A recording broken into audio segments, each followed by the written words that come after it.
was walking into. I just wanted a quiet place to write, to disappear from the noise, from the deadlines, the bills, the people who always seemed to want something from me. I needed quiet, solitude, a place where I could think clearly and maybe just maybe heal from whatever had cracked open inside me over the last year. Stratford, Connecticut. That's where I ended up. A little restoration project. That's all it was supposed to be. Something to keep my hands busy while my mind slowed down. The listing called it a historic Victorian estate. Real estate lingo for needs work. But the price? Way below market. They said it was a foreclosure, that the previous owner had moved out suddenly. No red flags, at least not on paper. I didn't know the house had a name. No one mentioned that. I didn't know I was moving into the Phelps Mansion. The first time I stepped inside, it felt like the house was holding its breath. You ever been somewhere so still, so unnaturally silent, you start to hear the blood rushing in your own ears? That's what it was like. No birds, no traffic, not even the wind through the trees. Just silence. Like I'd stepped into something's territory and it was watching to see what I'd do next. The air was heavy, thick, and it smelled strange, not just old, like mold or dust, but sweet, sickly sweet, like overripe fruit or incense left to smolder too long. I told myself it was just the age, probably dead rats in the walls or mildew. I even laughed, trying to shake the weird tension crawling up my back. I dropped my bags in the front hallway, the echo of them hitting the floor, bouncing around like I'd fired a gun. I should have left then. I know that now. That first night, that's when everything started to shift. I didn't even have a bed frame yet, just an air mattress on the floor in the upstairs bedroom. No furniture, no TV, just my phone, and a little lamp from Target I'd brought to keep the room from feeling like a cave. I stayed up scrolling for a while, pretending I wasn't unsettled, pretending I hadn't felt a cold draft sweep through the room, even though the windows were shut tight. At some point, I passed out. When I woke, it was freezing. I could see my breath hanging in the air. My arms were stiff, my teeth chattering like I'd slept in a walk-in freezer. I reached for my phone, but it wasn't on the charger where I'd left it. That's when I saw it. At the foot of the mattress, sitting perfectly upright on the wooden floor, was a doll. Not some plastic Barbie or mass-produced porcelain figure. This thing looked hand-carved, wooden, smooth with years of handling. It was dressed in miniature priest robes, black with little red trim, like something Catholic. Its tiny hands were folded. Its head was bowed, like it was deep in prayer. Only the eyes. The eyes had been gouged out. Two deep, ragged holes where they should have been. I couldn't look away. My chest tightened. My breath caught. I hadn't seen it when I went to sleep. I didn't own any dolls. I picked it up with trembling fingers, turned it over, no brand name, no label, just smooth old wood. And then just behind me, I heard it, a whisper. So soft it could have been a thought, but it wasn't mine. Fiat voluntas tua. I dropped the doll, spun around, nothing. That was the beginning. The house began to change. Every day, something subtle, a draft where there shouldn't be one. A shadow moving across the corner of the room, even though the blinds were closed. My reflection in the mirror lingering just a second too long. And always, the feeling of being watched. Then came the music. At first, I thought it was my imagination.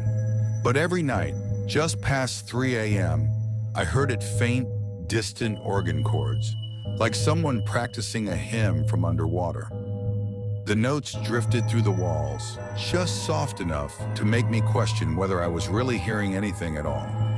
One night, I followed the sound. I crept through the hallway barefoot, heart hammering in my chest. The music led me to a door I hadn't touched before the attic.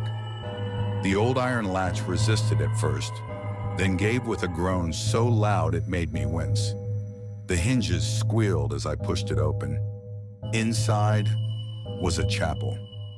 A miniature church built from rotting wood and moth-eaten cloth. Benches made from broken chair legs. A pulpit made from a stacked crate and a crooked cross. Dozens of dolls arranged in rows like a congregation, every one of them in priestly robes. Some kneeling, some bowed. One crucified. I ran. I slammed the attic shut. Didn't sleep a minute that night. The next morning when I opened it again, they'd moved. Not all of them, but enough.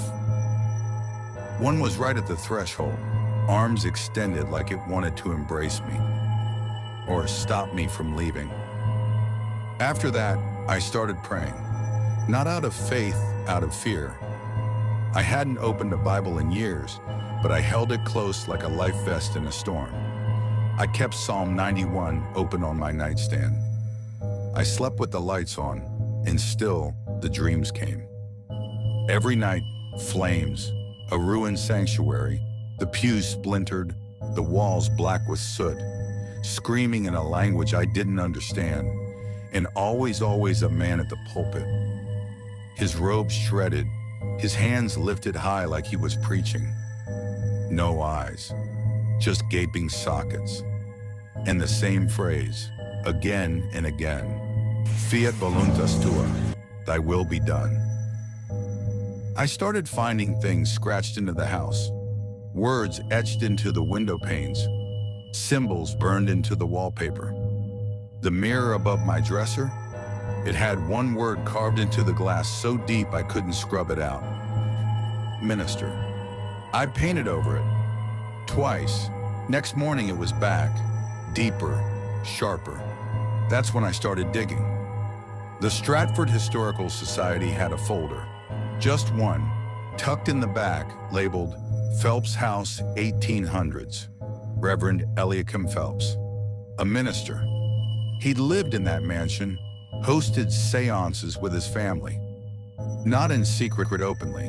Said he was called to reach beyond the veil. Spoke in tongues, claimed divine encounters, but locals whispered otherwise. They said it wasn't angels he spoke to, that something darker had answered back. There were reports, police records, family journals, Bibles slashed to ribbons, statues weeping blood, voices in the walls. The Warrens, yes, Ed and Lorraine investigated in the 1970s. Lorraine said she felt a force unlike anything she'd known. Ed warned that the house had been consecrated in reverse, blessed in blood, claimed by something pretending to be holy. I should have run then, but I didn't. The house had its hooks in me. One night I heard footsteps outside my door. Slow, heavy. I held my breath. Then I heard it, the soft rustling of cloth. Dozens of tiny limbs shifting. When I opened the door, I nearly screamed. The dolls. They were lined up in the hallway. All of them, rows upon rows, like a congregation waiting for service.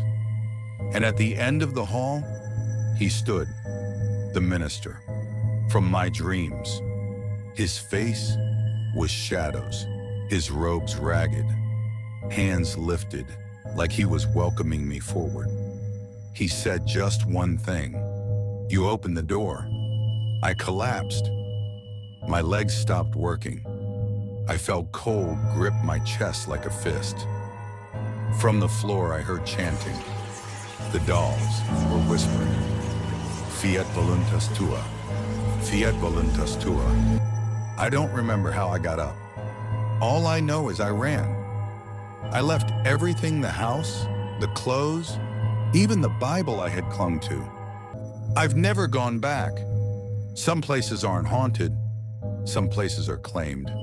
And the Phelps Mansion, it belongs to him now. The minister still waits, still preaches, still searches for a new lamb. If you hear hymns in the dark, don't follow the sound. And remember, not everything holy is from heaven.